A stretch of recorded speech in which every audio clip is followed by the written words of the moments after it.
What you're about to hear isn't the sanitized version of the Vietnam War taught in military academies or summarized in declassified briefings. According to after-action reports and veteran testimonies that rarely made it past internal circulation, some of the most feared killers in Southeast Asia never fired first, never revealed their position, and almost never appeared in photographs. They were already there watching long before American units realized they had entered hostile ground. Pay close attention, because this story is not about firefights or heroic last stands. It's about silence. And what prolonged silence does to the human mind. By the mid-1960s, U.S. Special Operations Units LRRPs, MACVSOG teams, and sniper detachments were deployed deep into jungle territory considered unmapped by Western standards.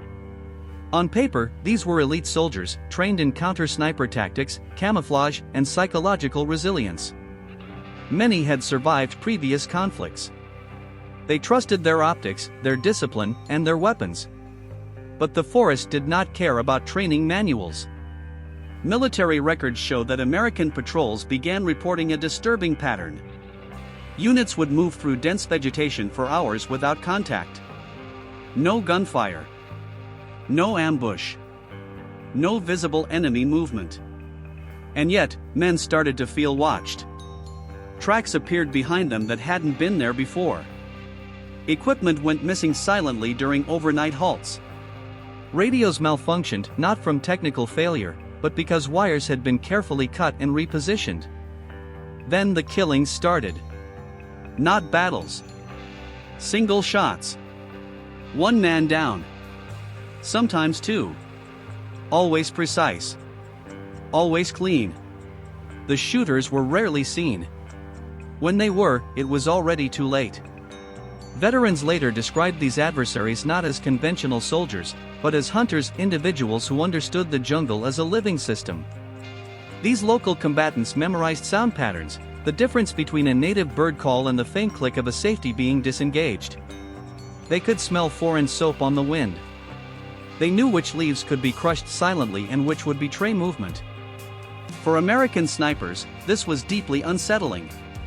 Snipers are trained to dominate space through patience, through stillness, through invisibility. But in these forests, they weren't the apex predators. They were intruders. One declassified field report described an incident where a U.S. sniper team remained concealed for nearly 14 hours, convinced they had total control of their sector. At dusk, without warning, a single suppressed round struck the spotter through the eye. The shooter was never identified. No muzzle flash. No trace. The jungle absorbed everything. From that moment on, confidence eroded. Men began to scan shadows compulsively. Every rustle of leaves triggered adrenaline spikes. Sleep became fragmented. The forest was no longer neutral terrain, it was an active psychological weapon. This is the side of war few are willing to discuss. Because these encounters weren't about who had better rifles or optics. They were about who understood fear better. Who could wait longer? Who could turn patience into a killing tool? As the conflict dragged on, intelligence analysts quietly acknowledged what infantry units already knew: these silent hunters were changing the psychological balance of the war. Not by winning battles, but by making every step forward feel like a mistake.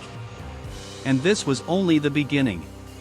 In the next phase, we'll break down the first category of these jungle predators, the ones considered the most feared not because of body counts, but because of how completely they dismantled the enemy's sense of control.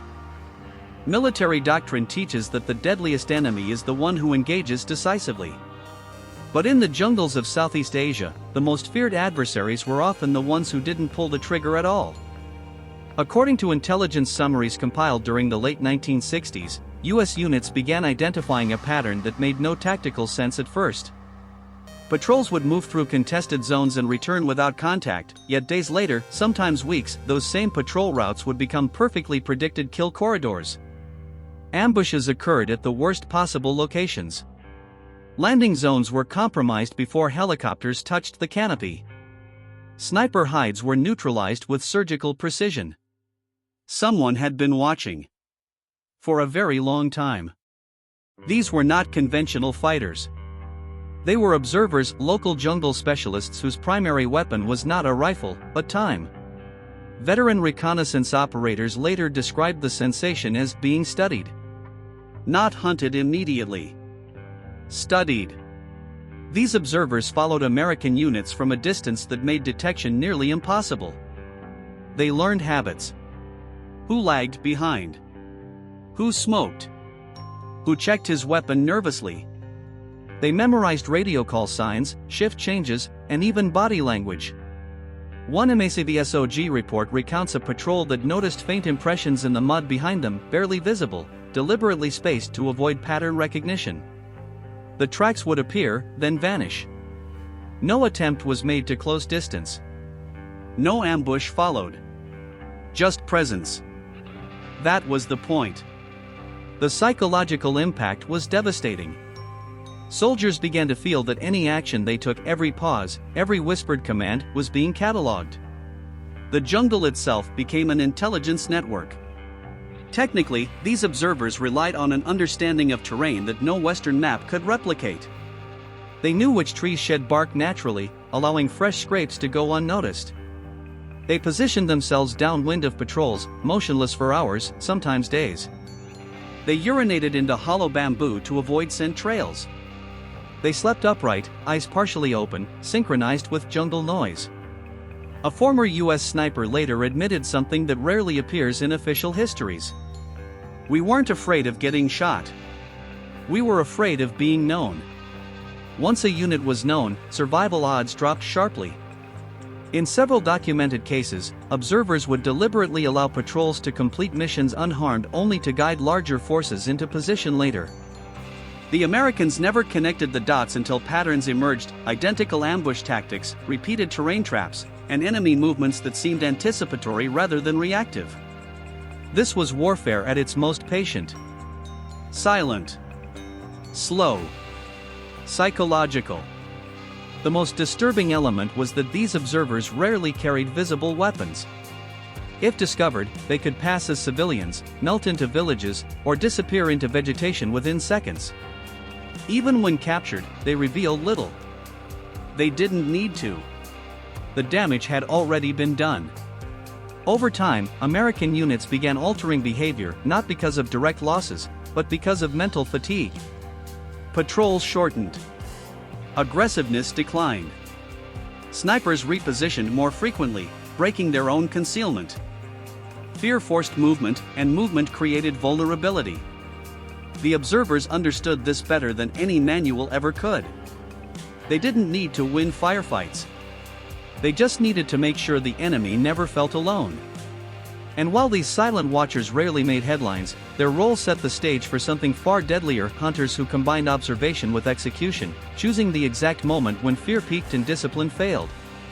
That's where the forest became truly lethal. If the observers planted fear, these next hunters harvested it. According to battlefield assessments and post-war interviews, there existed a category of local combatants so quiet, so methodical, that even experienced American snipers struggled to accept their existence. These were not mass-produced soldiers trained in weeks. They were individuals shaped by years, sometimes decades, inside the jungle. Men who did not merely hide in the forest, but became part of it. They were the most silent. U.S. records show an unsettling trend beginning in the late stages of the conflict. American snipers were increasingly being neutralized without ever firing a shot. No prolonged duel. No exchange of rounds. One moment, control of the terrain. The next, death. The technical explanation was simple. The reality was not. These jungle snipers did not operate like their American counterparts. They avoided elevated positions. They rarely used scopes. Instead, they relied on instinctive range estimation, intimate knowledge of foliage density, and an ability to remain completely motionless for periods that bordered on inhuman. Veterans described seeing what they thought were tree roots, termite mounds, or shadowed rock formations, only to realize, far too late, that those shapes could move. One declassified after-action report details a sniper duel that never truly occurred. An American team identified what they believed was an enemy firing position across a narrow clearing. Hours passed. No movement. At dawn, as the spotter adjusted his optics, a single round entered beneath his helmet, angled upward. The shooter was later believed to have been positioned less than 20 meters away, inside what the Americans had already cleared. That proximity shattered assumptions. These hunters understood that American snipers trusted distance and optics. So they eliminated both. They crawled forward inch by inch, using rainfall to mask sound, insects to disguise micromovements, and jungle noise to cover breathing. Some accounts describe them chewing leaves to suppress cough reflexes and regulate saliva. Others mention controlled muscle locking to prevent tremors during extended stillness. The psychological effect was catastrophic. Snipers are trained to believe they are unseen. When that belief collapses, the mind has nowhere to hide. Veterans later recalled the paranoia, constantly checking rear sectors, second-guessing camouflage, abandoning perfectly good hides because something felt wrong. Sleep deprivation followed. Hands shook. Judgment eroded. One former sniper summarized it bluntly. "They didn't beat us with skill alone. They beat us by making us doubt every instinct we had." These jungle snipers rarely pursued body counts. Their objective was disruption. Remove the overwatch. Break the confidence of elite units. Force constant movement. Every kill sent a message, not just to the dead man's team, but to every unit operating nearby. You are never alone. You are never unseen. And as fear deepened, mistakes multiplied. Which was exactly what the next category of hunters relied on: those who specialized not in patience, but in sudden, explosive finality. Because once fear softened the target, the forest closed in fast. By the time American units understood they were being observed and outmaneuvered, it was already too late to adjust. Fear had settled in. Fatigue had accumulated. Discipline, once rigid, had begun to fracture. This is when the most deadly hunters entered the equation. Unlike the observers or the silent snipers, these fighters did not wait indefinitely. They studied stress. They watched for the exact moment when vigilance dipped, when men were exhausted, dehydrated, emotionally drained. Their strength was timing. Sudden. Violent. Final. Military incident logs describe encounters that unfolded in seconds but left psychological damage that lasted decades. A patrol would move cautiously, senses overloaded by hours of silence. Then, without warning, the jungle would explode, one precise strike, often at point-blank range, followed by immediate withdrawal. These hunters understood something fundamental: prolonged fear dulls reaction time. Technically, their methods were brutally efficient. They favored short-range weapons, crude but reliable firearms, and improvised blades designed for silent killing. They exploited narrow trails, ravines, and natural choke points, areas where American firepower meant little. One veteran account describes a patrol moving through a bamboo corridor barely wide enough for single-file movement. The point man felt a sudden pressure, then nothing. His body collapsed forward without a sound.